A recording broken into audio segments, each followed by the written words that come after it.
What's going on, my broskiis? My name is Toadskii, back again, here to bring you guys yet another One Piece Treasure Cruise video, and today we're having a look at the brand new point farming or turtle farming, or, well, technically you're not farming for turtles, you're farming for some glow sticks. These glow sticks, by the way, they actually give you a pretty good amount of EXP, like the silver ones, 600k, and mind you, I think, the silver lobsters give you like 333,000, and this gives you 600, and then you've got the gold ones, if you get them, 2.4 million EXP, which is huge. So, these booster items are actually very good, a lot better than those rainbow turtles, so this is a good idea if you guys have the applicable boosters to go ahead and actually, get to farming this. So, in terms of characters that are boosted, you can check them out in the notice board. There's actually a lot of boosted characters here, and if you've pulled for either the Uta batch or the Shanks batch, you're going to have a very good time in this event, and you should be able to get through without too many issues. You can legit just run like a lot of the Uta batch, and you should be okay for the most part.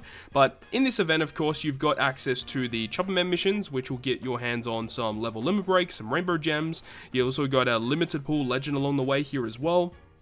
But unfortunately, no tablets. It would have been nice if we had some, more super tandems or final tap tablets. And with the frequency of the releases of these super tandem characters, we need more of these tablets, but they just don't give them to us. It's very, very frustrating.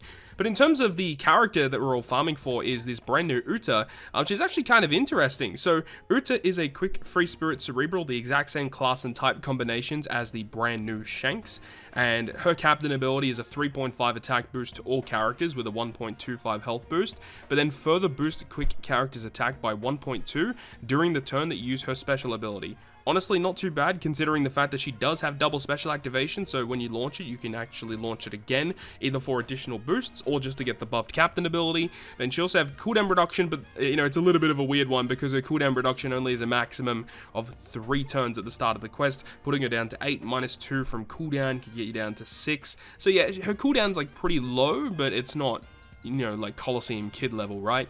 Now, her special ability is actually pretty good, removing Bind, Despair, and Attack down by 2 turns, reducing all enemies' defense to 0, and also giving you a 0.7 chain boost. And then it says that if you go ahead and use the special ability again, you can go ahead and get the 1.75 conditional boost against defense down. So basically 0.7 chain boost, 1.75 conditional, and 4 turns of Bind, Despair, and Attack down. Not too bad for a free-to-play unit. Pretty goddamn good.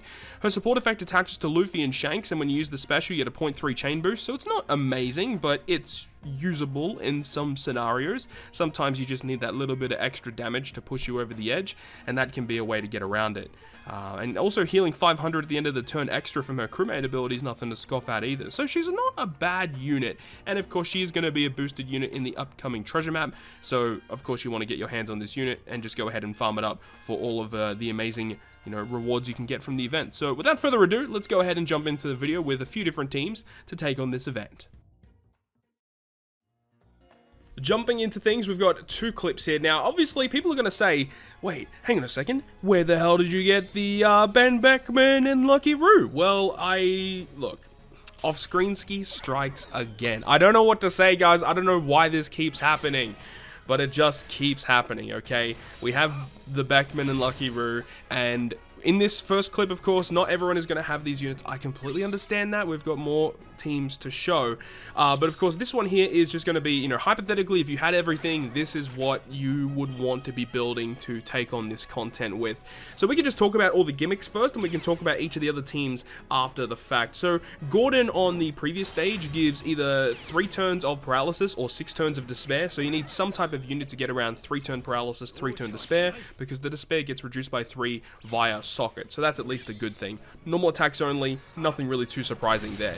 But then you got Kobe and Bruno with Ship Bind. They also special reverse any Dex unit, so you ideally don't want to build like a team with Dex units at all. 5 turns of special reverse is annoying, unless if you use Uta as a captain, then you can get around it. But there's a lot of defensive effects here. 4 turns of Rainbow Shield, 4 turns of Threshold, and you are not allowed to use an orb boosting special in this stage, otherwise she's going to interrupt that. So once again, Uta can get around that. But of course, Shanks' powerful ability of color affinity and turning the enemy into a strength type character allows you to get through the fight just a little bit easier, especially if you have double Shanks and you're able to use one on stage 4 and on stage 5.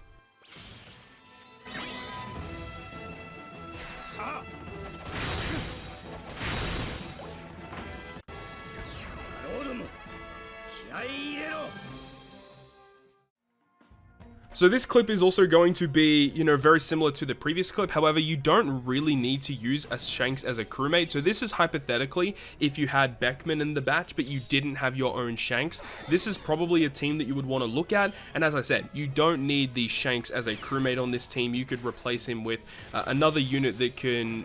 I mean, honestly, it doesn't really matter. You can just replace him with whatever you want. Because the way that Beckman works as a captain is that if a character has barrier penetration and you go to attack and that barrier penetration would be activated, so you do have to be careful because if your characters have only like level 1 barrier penetration, they're not always going to be activated.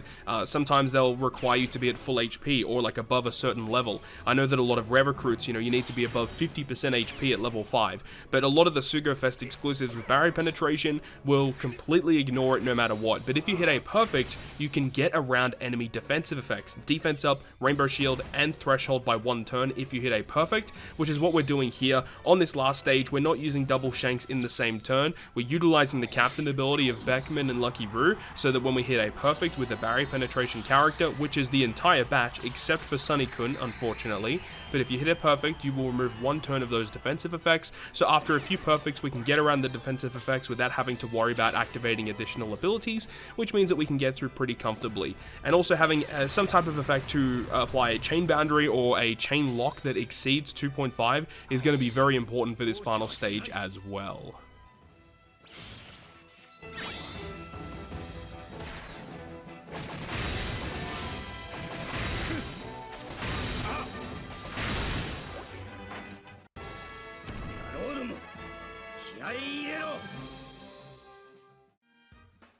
Moving on now to a situation where, hypothetically, if you had your own Shanks, but you didn't pull some of the other rare recruits, this is some type of team composition that you could look at. Now, I know that a lot of people might not have this Zoro rare recruit character, but you could actually put Halloween Hancock on the Luffy character as a support, which means that when you reach the final stage, you'll be given a 2.75 chain lock, which allows you to get around the attack down chain effect and the chain coefficient reduction. So yeah, you're not going to be abusing, the Shanks character with his chain boosting ability, but you're still going to be receiving his amazing color affinity effects, so don't have to worry about that too much. But of course, Gordon allowing you to get around the effects on Battle 3, you've got Bruno and Kobe to get around the effects on Battle 4. Of course, we don't have Sunny-kun in this situation, so we're going to be inflicted with shipbind throughout the entire duration of this quest here. But Luffy is going to be a nice unit to use on the team because he allows us to actually activate the super type ability of Shanks. You do have to be very cautious of that. Make sure you have some type of character that can allow you to do that, and this free-to-play Luffy is a character that you can adopt in order to get that to activate. Luffy's special is actually pretty good too, but not really required in order to get through the content, which is at least nice. And then Zoro on the team is providing us with chain lock, but you don't have to use this specific Zoro for a chain locking effect. As I said, you can use the Hancock, or you can use some other effect that at least gives you a 2.75 chain lock or higher, so you can get around the attack down chain effect that you get inflicted with here on Battle 5.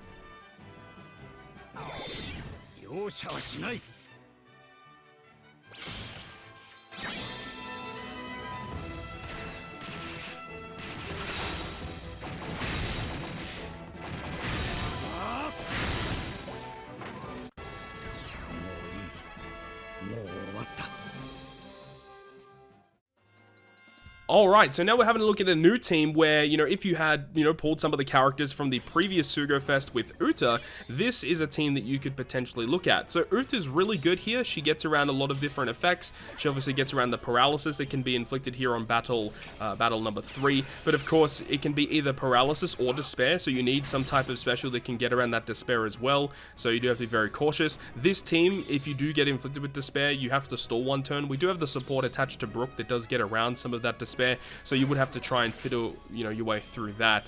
Sunny-kun we are using on the team, but if you don't have Sunny-kun, then yeah, you'd want to be replacing Sunny with a character that just generates some slots for your crew. That would be ideal. And of course, we have the Chopper, which gets rid of the bind and also provides some color affinity, which is pretty cool. But, the color affinity doesn't really matter considering that we have Shanks anyways. But yeah, Uta's special with her attack and her orb boosting effect is going to be able to carry us throughout the entire quest pretty much in terms of providing really good damage. And then we are using the Hancock support attached to Luffy so that when we get to the final battle and we're inflicted with chain coefficient reduction, we can just not really have to worry about that at all.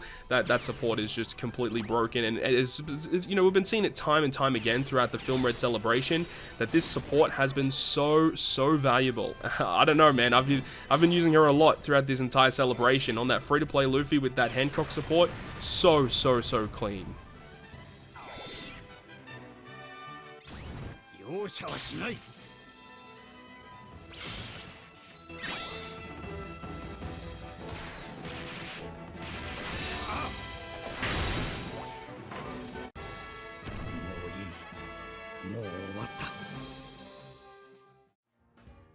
The final team in the video is going to be utilizing Shiki as our captain this time around, and we are using a couple of really obscure units here. We're using Hiyori. Now, Hiyori you can replace with the Legend Chopper that came out with Uta if you don't, you know, have the Chopper, but you have Hiyori. Or, you know, alternatively, if you don't have either of those two characters, Hiyori needs to be replaced with a character that gets around the bind that occurs on battle number 4. Now, another thing with this team is that the special ability of Robin doesn't really get able to be activated because we're not using an int captain. So that obviously does hurt, but of course, we can get around the paralysis anyway because of the ability of the Bato support. Do note, though, that the Shiki that I'm using is Limit Break expanded with level 150, which means that he does have the ability to resist 5 turns of despair, which gets inflicted on battle 3. If you do not have that, then yeah, you'll either have to stall it out or you'll have to apply a different special that can get around the despair. But of course, Shiki is really powerful here because we can use his special ability to get an orb boost here on battle 4. Remember, do not use an orb boosting effect on battle 5, otherwise Uta will react to it. And then when we get to the final stage, we can use Brook to remove all of the defensive effects that occur on battle 5 because we're not using a secondary Shanks or a Beckman character or anything like that. So Brook gets around all of the defensive effects, and then we have Shanks for his color affinity and all of that, and obviously his amazing super type ability. But with all of that, that is going to wrap it up from me. Thank you so much for watching, and if you guys enjoyed the video today, make sure to go ahead and leave a like. And if you want to stay up to date with all the content that I post, including more One Piece Treasure Cruise content, make sure to hit the subscribe button down below. But on that, guys, I'll see you guys within the next video.